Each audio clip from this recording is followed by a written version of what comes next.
जिले में second term election होने जा रहे हैं। चुनावी संग्राम की तैयारियां भी आखिरी दौर में हैं। आज से प्रचार का सिलसिला भी थम जाएगा।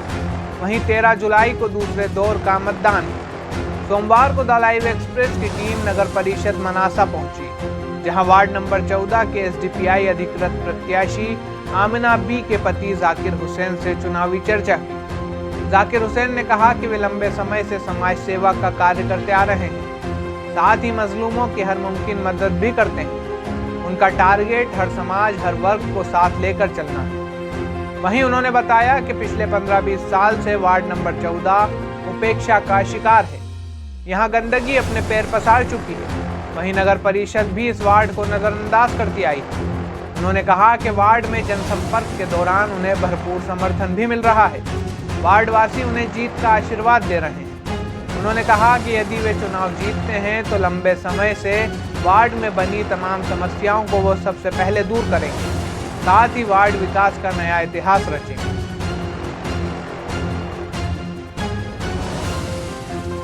द लाइव एक्सप्रेस के खास शो चुनावी महाकुंभ में आपका स्वागत है। आज द लाइव एक्सप्रेस की टीम मनासा नगर परिषद के वार्ड क्रमांक 14 में पहुंची है, जहां से SDPI social democratic party of India के अधिकृत प्रत्याशी आमिना बी के पति जाकिर हुसैन से हम खास चर्चा करेंगे। क्या उनके चुनावी मुद्दे हैं और क्या उनका अगले 5 साल के लिए रूट मैप उन्होंने तैयार किया है, किस तरीके से वो अपने वार्ड में विकास की गंगा को बहाएंगे। द लाइव एक्सप्रेस में आपका बहुत बहुत स्वागत है जाकिर हुसैन साहब। आप बताएं किस तरीके से आप आगामी 5 साल में यदि आप पार्षद चुने जाते हैं यहाँ से, तो क्या आपका रूट मैप रहेगा और कैसे आप अपने वार्ड में विकास कार्य कराएंगे। पहली प्राथमिकता तो वार्डवासियों के लिए ये है कि यहाँ मांगलिक भवन नहीं है।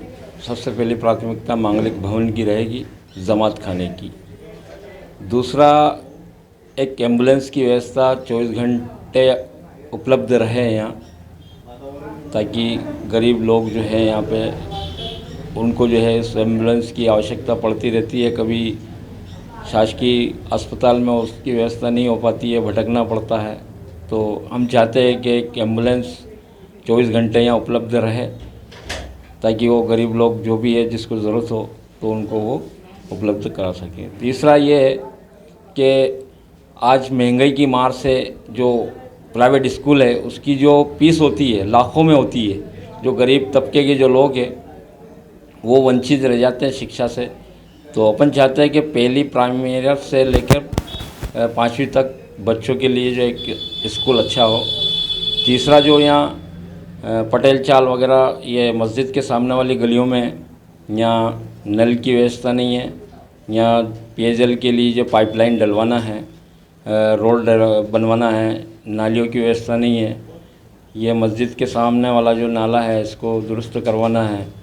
और भी काफ़ी वार्ड के अंदर जो साफ़ सफाई है, गंदे जानवर घूमते रहते हैं मस्जिद के आसपास, पूरे कॉलोनी के अंदर, इसके लिए भी हमें प्रयत्न करके इन सारी चीज़ों से मुक्ति दिलवाना है। और हम कोशिश ये करेंगे वार्ड के अंदर साफ़ सफाई वगैरह, डेली का छिड़काव वगैरह, ताकि वक्त वक्त पे होता रहे। और शासन की जो भी योजना है उसका पूरा लाभ हमारे वार्डवासियों को मिले। जैसे वृद्धा पेंशन को लेके है, लाडली लक्ष्मी योजना है, वृद्धा अपने किसी का आधार कार्ड नहीं है तो वो बनवाना है, आयुष्मान कार्ड नहीं है तो वो बनवाना है। कोई गरीबी रेखा के नीचे जो हैं उनके पास राशन कार्ड नहीं है तो राशन कार्ड बनवाना है। और शासन की कई योजनाएं होती है, स्वरोजगार योजना के लिए, मुख्यमंत्री स्वरोजगार योजना के लिए, जो लोग बेरोज़गार हैं उनको रोज़गार दिलाने के लिए। और दूसरा ये है कि महिलाओं के लिए एक गृह उद्योग, जो महिलाएं अपने घर के अंदर छोटे मोटे लघु उद्योग चला के अपना कारोबार और अपना बच्चों का भरण पोषण करते रहें और उनका काम चलता रहे। पिछले 5 साल में आपके वार्ड में क्या कार्य पूर्व पार्षद ने कराए हैं, क्या खामियां रही हैं, इस बारे में बताएं। पिछले कार्यकाल के दौरान वार्ड के अंदर काफ़ी काम जो है नहीं हो पाए हैं। उसके लिए हमने आगे आवेदन भी दिए हैं, कई बार कलेक्टर को भी हमने आवेदन भेजे हैं। ये पटेल चाल कॉलोनी को लेके जो आवेदन दिए थे उसको नगर परिषद सीओमओ ने उसको अवैध बता दिया गया, जबकि कई मकान अप्रूव्ड हैं, उनके पास डाइवर्शन है, मगर उसको अवैध बता के उसको काम को नज़रअंदाज कर दिया है। उसके लिए मैंने कलेक्टर साहब से बात की है, मगर इसी दौरान अब चुनाव आ गए हैं तो वो हो नहीं पाया है।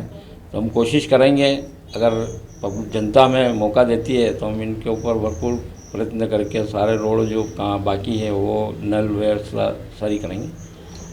वार्ड क्रमांक 14 में एक सबसे बड़ी समस्या जो आपके वार्ड में है वो गंदगी है। यहाँ के लोग गंदगी से दो चार हैं। कोई नाला है जिसको लेकर भी एक समय पहले काफ़ी खबरें बनाई गई थी, लेकिन उसका बाद भी नतीजे में सिफर रहा।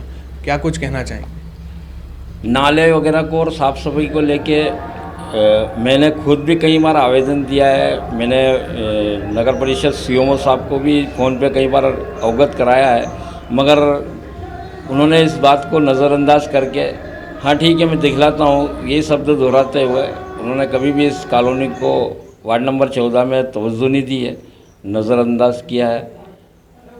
हम चाहते हैं कि जनता हमें मौका दे तो हम ऐसे काम के लिए जो हमें किसी का मुंह नहीं देखना पड़े और हम अपने ताकत और बल के साथ हम अपना जो काम अधूरे हैं वो भी करवाएं और साफ़ सफाई वगैरह का एक ऐसा जो प्रदेश के अंदर हमारा वार्ड का नाम रोशन हो, हमारा ये प्रयत्न रहेगा।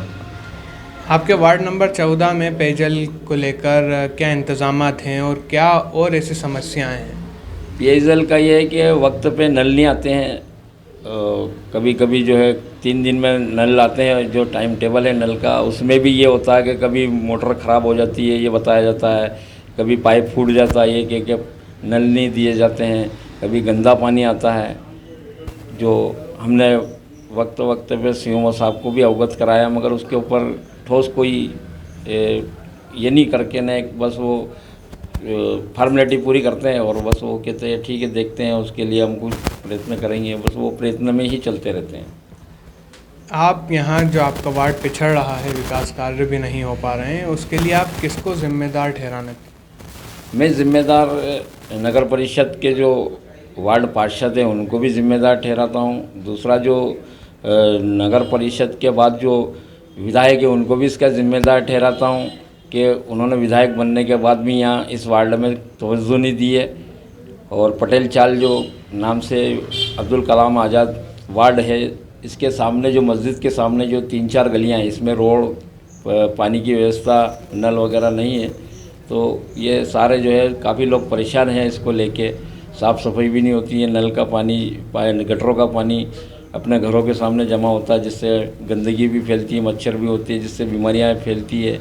वक्त पे हम अवगत कराते हैं मगर कोई तवज्जो नहीं देता है और बहाने बना के उसको टाल दिया जाता है। मैंने जो समाज सेवा की है उसके लिए भी मैंने जो काफ़ी लोगों के लिए, जैसे कोई घरेलू मैटर हो या कोई बच्चे को जैसे अनावश्यक रूप से पुलिस गिरफ्तार करके लेके गई हो, उसके लिए भी मैंने जो है काफ़ी जो है बच्चों के छुड़ाने में लोगों के लिए पूरी भरपूर कोशिश की है। कभी किसी तरह से मतलब उन परिवारों के साथ में जो है कुछ भी गलत होता है तो हमने जैसे बच्चों को पुलिस अगर उठा के लेके गई तो उनको खंदे से खंदा मिला के हम उनके साथ में थाने में गए हैं, उसकी पूरी इन्वेस्टिगेशन की है। अगर बच्चा कोई गलत नहीं हुआ तो हम उसको बिल्कुल साथ में लेके आए हैं। उनको किसी भी तरह से उनके ऊपर कोई पैसे का या किसी तरह से उसके ऊपर पुलिस को कि ये रिश्वत देना है कि ये हमने आज तक इसका एक भी हमारे ऊपर दाग नहीं है। और हम आगे भी इसी तरह से हम समाज के लिए, हमारे वार्ड वासियों के लिए 24 घंटे हम उपलब्ध रहेंगे और कोशिश यही रहेगी कि जैसे हमारे सदर के वक्त जो किया है उससे भी अच्छे से अच्छा हम काम करें ताकि समाज को किसी तरह से परेशानी नहीं आए। जी। अच्छा, जो पिछले पार्षद थे क्या वो भी इस तरीके से समाज सेवा किए उन्होंने या नहीं किए? ऐसा कहीं से कहीं तक लगा नहीं है, ना कोई महसूस हुआ है। उनका कार्यकाल लोगों को भाया नहीं है और आज जो है वो जो लोगों को बीच में आके जो वोट मांग रहे हैं वो किस मुंह से मांग रहे हैं, मुझे खुद भी इस चीज़ का बड़ा, वो खुद भी इस वार्ड के नहीं है, उनका खुद का इस वार्ड में वोट नहीं है और वो आज 7-8 साल के बाद में लोगों के बीच में आ रहे हैं। तो मुझे भी एक बड़ा अफसोस और बड़ा ये हो रहा है कि जो किस मुंह से इस वार्ड से के बीच में जाके लोगों से जो है वोट की मांग कर रहे हैं। मैं खुद इस बात का अफसोस कर रहा हूँ कि उनका आज तक 7-8 साल हो गए हैं, कभी किसी से कोई भी मामले को लेके देख लें आपके कहीं से कहीं तक वो नज़र नहीं आए हैं। 8 साल में यहाँ कई एविडेंस हुए हैं जिसमें हमने बिल्कुल लोगों के साथ में कंधे से कंधा मिला के उनका साथ दिया है, सपोर्ट किया है, चाहे घरेलू मामला हो या छुटपुट कोई भी एक दो पक्ष का मामला हो या कहीं भी ऐसे कई मामले आते हैं जहां हमने उनको बैठ के समझाया सुलझाया है। मगर इन लोगों का जो आज वार्ड के अंदर जो है ये आ रहे हैं और वोट मांग रहे हैं, कहीं से कहीं तक मुझे नहीं लगता है कि लोग इनको ये थे हमारे साथ जाकिर हुसैन साहब, जिन्होंने विस्तार से वार्ड में उपजी समस्याओं के बारे में बताया और आगामी 5 साल के लिए यदि ये पार्षद चुने जाते हैं, आगामी 5 साल के लिए उनका क्या रूट मैप है उन्होंने जो तैयार किया है वो भी बताया है, किस तरीके से वो अपने वार्ड में विकास कार्य कराएंगे। द लाइव एक्सप्रेस के लिए मेरे सहयोगी शादाब हुसैन के साथ में आलम तौकीर।